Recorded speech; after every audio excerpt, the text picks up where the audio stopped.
नमस्कार बच्चों। अगली बुनाई के बारे में अब हम बात करेंगे। वह है ट्विल बुनाई। ट्विल बुनाई जो है वो अन्य बुनाइयों की अपेक्षा मजबूत बुनाई है। इस बुनाई में तिरछी रेखाएं सतह पर दिखाई देती हैं। इसे बनाने के लिए कम से कम 3 हार्नेस की आवश्यकता होती है और बनते समय ताने के 2 या 2 से अधिक के धागों के ऊपर से बाने का कोई एक धागा नीचे से निकलता हुआ दिखता है। इस प्रकार से ट्विल बुनाई में तिरछी रेखाएं दिखाई देती हैं। जब ताने का धागा बाने का धागा ताने के धागों के ऊपर से गुजरता है तो इस बात का ध्यान रखा जाता है कि पहले गुजरे हुए धागों में से एक धागा फिर से नीचे से या ऊपर से गुजरता है, जिससे कि एक लहर के समान धारियां दाईं से बाईं ओर या फिर बाईं से दाईं ओर बनती हुई दिखाई देती हैं। इसमें तिरछी रेखाएं होती हैं और इसी के अकॉर्डिंग त्रिकोण या हैरिंगबोन डिज़ाइन बनते हैं। इसमें इस्तेमाल होने वाले हार्नेस जो हैं वो इस तरह से ऊपर या नीचे किए जाते हैं कि एक लहर जैसा इफ़ेक्ट दिखे। ट्विल बुनाई विभिन्न प्रकार की होती हैं, जैसे कि डायमंड ट्विल, लहरदार ट्विल, पॉइंटेड ट्विल या फिर इंटरलेस्ड ट्विल, स्टीप ट्विल। इस तरह से अलग अलग लहर के बनते हुए डिज़ाइन के अनुसार ट्विल बुनाई के नाम अलग अलग रखे जाते हैं। इसके बाद में अगली बुनाई के बारे में हम बात करते हैं, वह है साटिन बुनाई। साटिन बुनाई जो है वह भी साधारण तरह से ही बनाई जाती है। इसे बनाने से इसके बनने के बाद में जो कपड़ा बनता है उसे भी साटिन कपड़ा ही कहते हैं और इससे कोमल और चिकनी सतह वाले कपड़े बनते हैं और ज़्यादातर जो पार्टी वेयर है उसके जो कपड़े हैं वो साटिन कपड़े ही होते हैं। और इसका अधिकतम उपयोग जो कोट ओवरकोट बनाए जाते हैं उसकी लाइनिंग यानी कि उसके अस्तर को बनाने में इसका जो है इस्तेमाल अधिकतर किया जाता है। जब हम वस्त्र की सतह को छूते हैं तो हम पाते हैं कि लंबवत दिशा की तरफ इसके लंबे लंबे फ्लोट्स दिखते हैं, यानी कि जो ताने के धागे हैं वो अधिक ऊपर की तरफ दिखाई देते हैं। लंबे फ्लोट्स होने के कारण ही इसकी जो सतह है वो चमकदार और आकर्षक दिखाई देती है। लेकिन इसका एक ड्रॉबैक यह है कि कपड़ा जो है वो मजबूत कम होता है, क्योंकि ताने के जो धागे हैं वो लंबाई में लंबी लंबी दूरी पर दिखाई दे रहे होते हैं। नेक्स्ट जो बुनाई है वह है सैटिन बुनाई। सैटिन बुनाई जो है वो भी साटिन बुनाई की तरह ही जो कोमल और चिकनेदार कपड़े बनाते हैं और इसमें बाने के धागे जो हैं वो सतह पर अधिक दिखाई देते हैं, यानी कि चौड़ाई की तरफ धागे के लंबे लंबे फ्लोट्स दिखाई पड़ते हैं। साटिन को जब हम बैक देखते हैं इसका उल्टा करके तो वह सेटिंग ही दिखाई देता है और अनुप्रस्थ दिशा में यानी कि चौड़ाई में धागे के लंबे फ्लोट्स बनते हैं।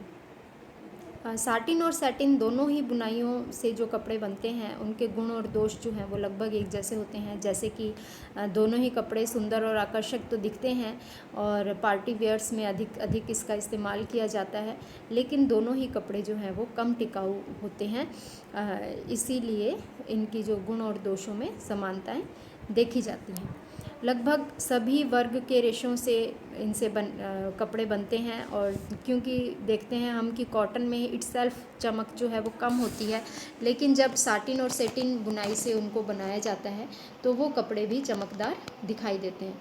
इसके बाद में हम नेक्स्ट बुनाई की बात करते हैं, वो है कॉम्प्लेक्स वीव्स। अभी तक हम सिंपल या साधारण वीव बुनाइयों की बात कर रहे थे, अब हम बात करते हैं विशिष्ट बुनाइयों की यानी कि फैंसी बुनाइयों की। तो इसमें सबसे पहली बुनाई है पाइल वीव या पाइल बुनाई। यह जो है वो रोएदार बुनाई होती है और साधारण बुनाई या बास्केट बुनाई से ही कपड़े बनते हैं, लेकिन एक तीसरा धागा जो है वो लूप्स बनाने के लिए इस्तेमाल होता है। लूप्स बनाने के लिए इस तरह से जो है वो एक्स्ट्रा धागा डालकर और फिर बाद में उसको काट कर मखमली इफ़ेक्ट सतह पर दिया जाता है। फंदों के बीच से जो रिक्त स्थान है वहाँ पर जो है हवा जो है एयर बबल्स बन जाते हैं, इसीलिए ये जो कपड़ा है वो उष्णता प्रदान करता है, यानी कि गर्मी प्रदान करता है। पाइल्स भी अलग अलग तरह की होती हैं, कट पाइल या अनकट पाइल, या फिर पाइल्स बोथ साइड, यानी कि दोनों तरफ पाइल। जैसे कि आप इस पिक्चर में देख रहे हैं कि ऊपर और नीचे की दो सतहों के बीच में से धागे गुजर रहे हैं, और जब इसको बीच में से कट कर देंगे हम तो फिर यह अलग अलग दो कपड़े हो जाएंगे और ये एक पाइल इफ़ेक्ट देगा। नेक्स्ट वीव जो है वो है जैकार्ड वीव।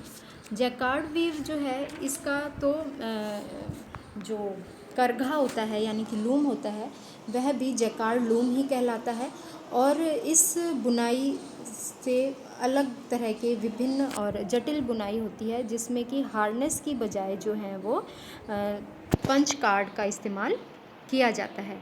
ताने का प्रत्येक धागा अपने आप में अलग से नियंत्रित होता है, और इसमें जैसा कि बता रही हूँ हार्नेस का उपयोग नहीं होता, बल्कि रेक्टेंगुलर पंच कार्ड्स का यूज़ होता है, और इन कार्ड्स को भी जैकार्ड कार्ड कहा जाता है, और जो डिज़ाइन बनना है वो इन कार्ड्स पर पंच किए जाते हैं, यानी कि छेद जो है उसके हिसाब से धागा इसमें से निकलता हुआ डिज़ाइन बनाता है। डिज़ाइन को पहले ग्राफ पेपर पे बनाया जाता है और फिर उन ग्राफ पेपर से पंच जो कार्ड्स हैं वो तैयार किए जाते हैं, और लूम पर उस डिज़ाइन के कार्ड्स को इस तरह से सेट किया जाता है कि जब ताने का धागा उन कार्ड्स के बीच में से छेद में से गुज़रता है तो वो उसी हिसाब से प्रत्येक धागे को ऊपर उठाता है और नीचे गिराता है, ताकि बाने का धागा उसमें से आसानी से निकल सके।